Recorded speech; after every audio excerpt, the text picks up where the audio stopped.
Hi there, I'm Drew Badger, the world's #1 English fluency guide, and it is a pleasure to see you back in the studio again. This is our final lesson on YouTube for 2018, but it's a good one. First of all, excuse me, I want to apologize to learners because I had some technical difficulties. If you tried joining me or you even were at the live lesson I had a couple of days ago, we started out and then I just lost my connection. So I was going to be there for an hour at least talking with students, answering questions, but because the video didn't work out, I lost the video and the audio. So all I did was I was typing, answering questions for over an hour.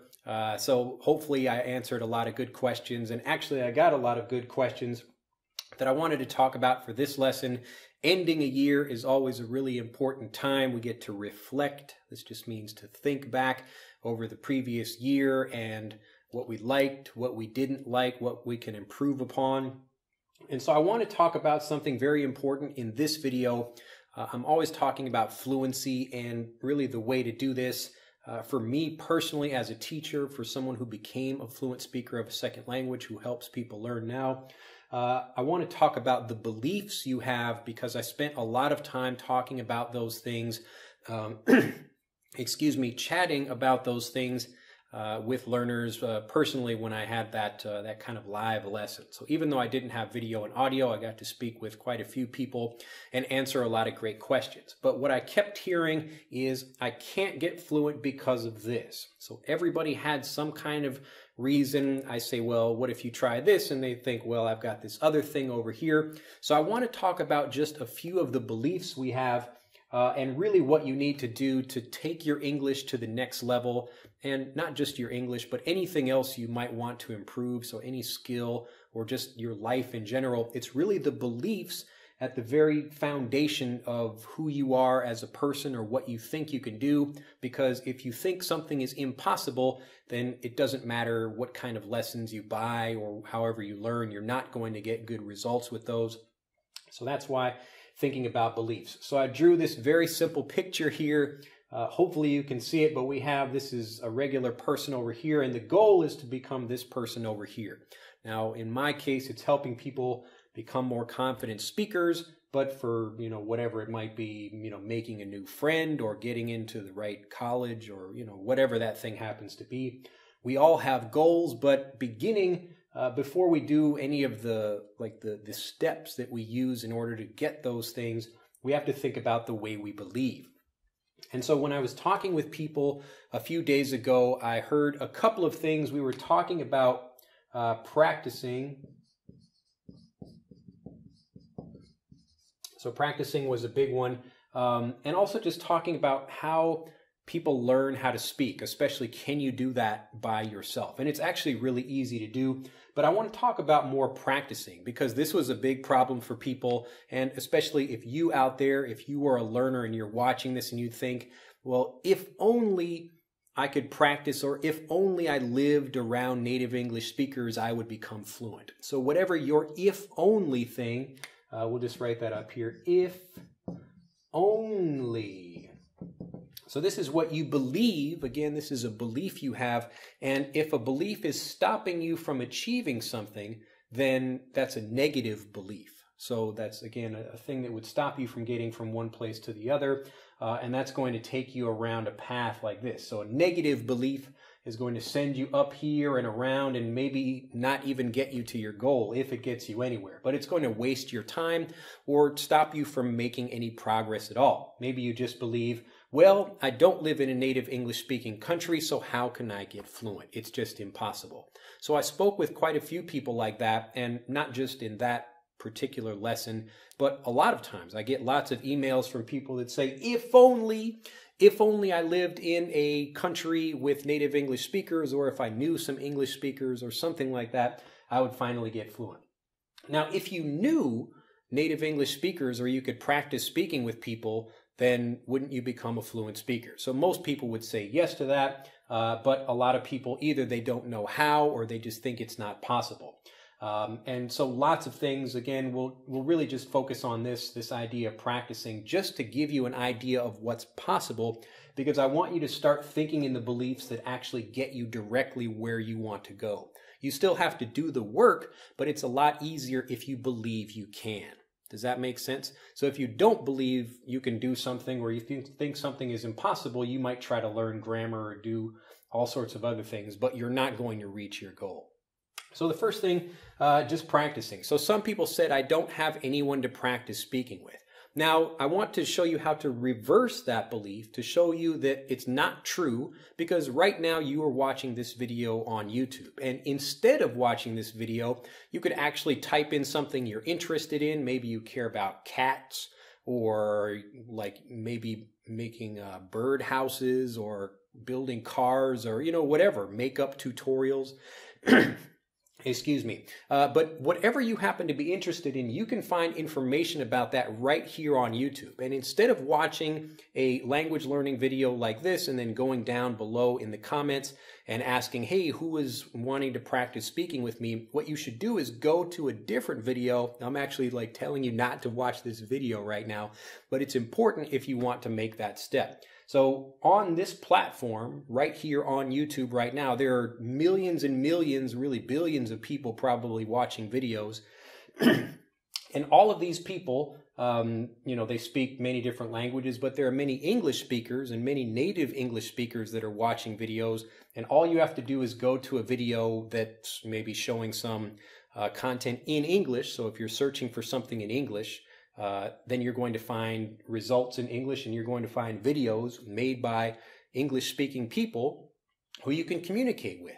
And that's just one example of something where we're going to change a belief you have about how you learn, that if you're thinking, I can't get fluent because I don't live around native English speakers, the goal is not really to live in an English-speaking country, because many people live in English-speaking countries and still don't get fluent. So that's why, it's another reason why, like, this only, the if only idea here for not having anyone to practice speaking with is also not true.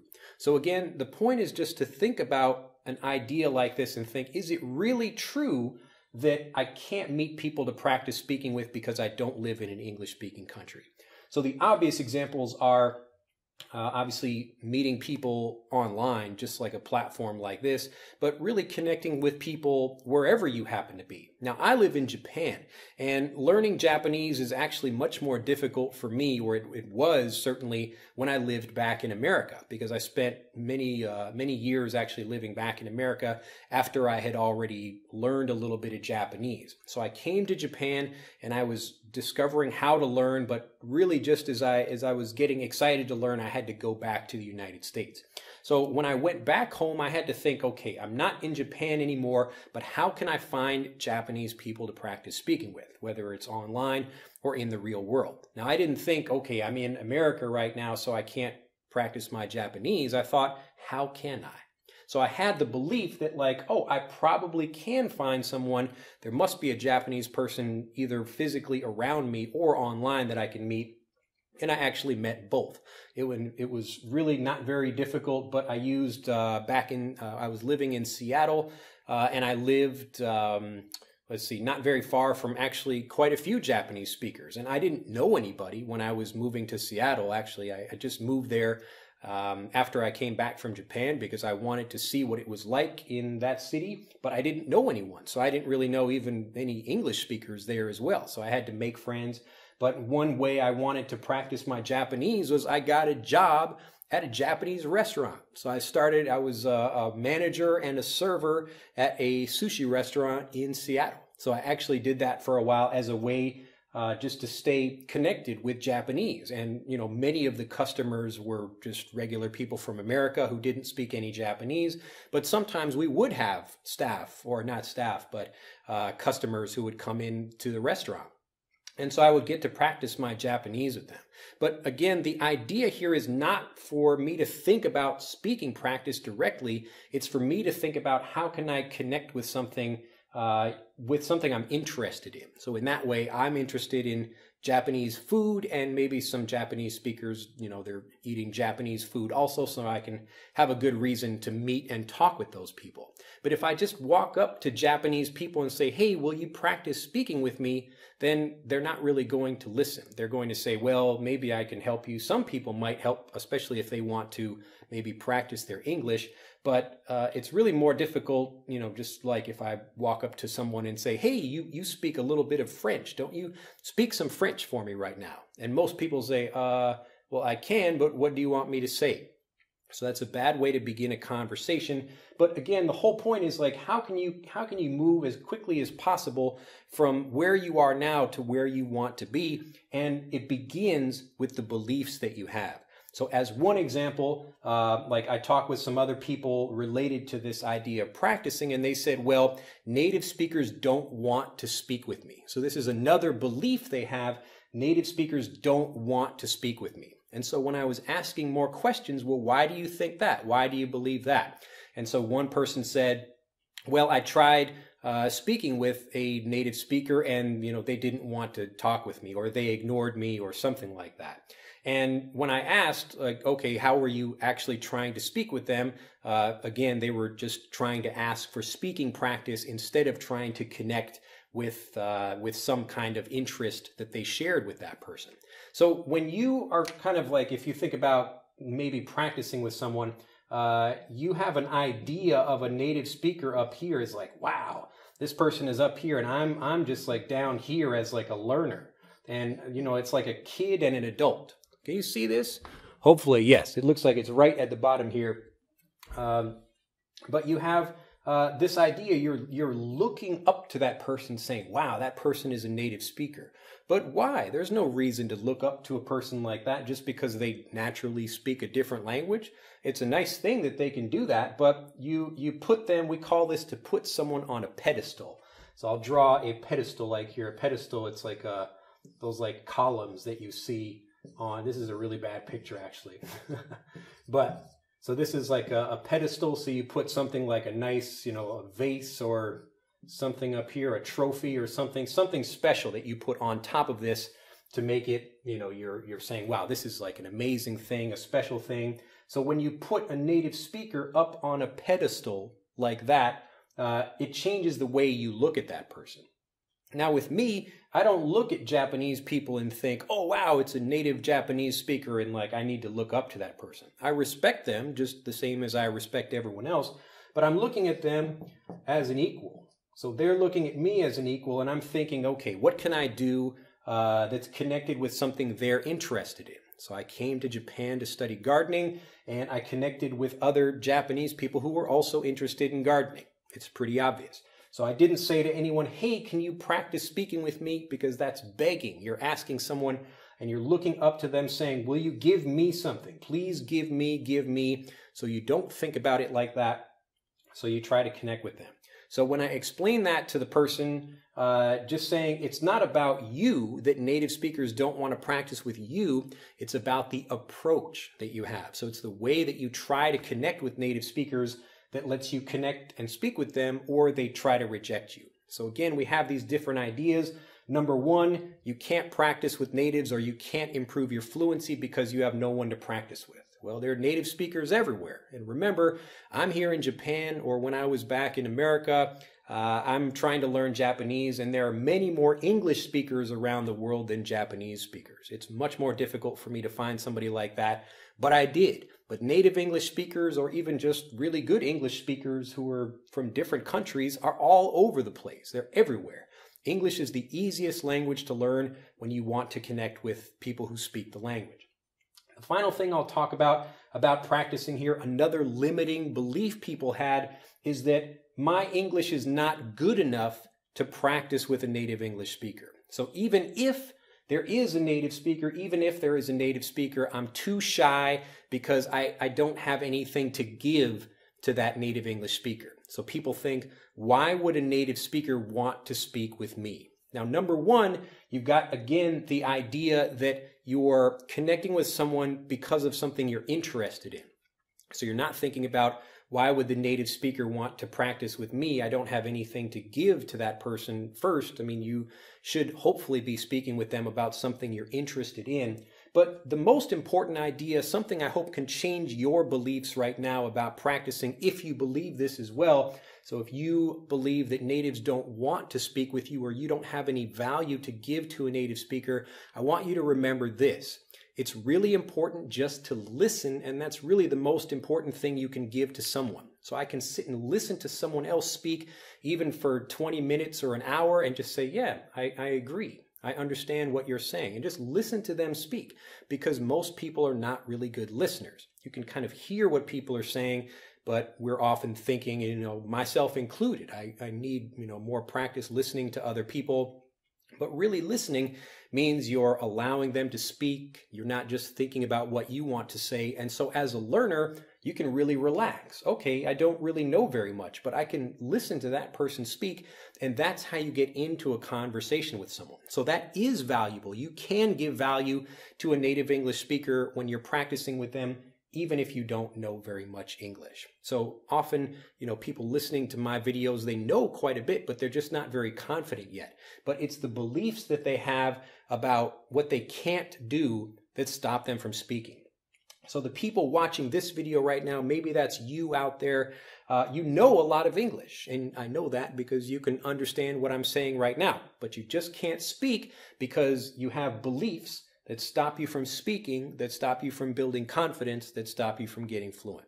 So think about those things. Again, we're just talking about practicing today, but number one, there are lots of native speakers around to practice with you, both online and in person. Number two, you can meet these people. It's really easy to do that, but it just depends on your approach, how you do that. Remember to connect with these people online or in person with things you're interested in. Don't ask them to practice with you.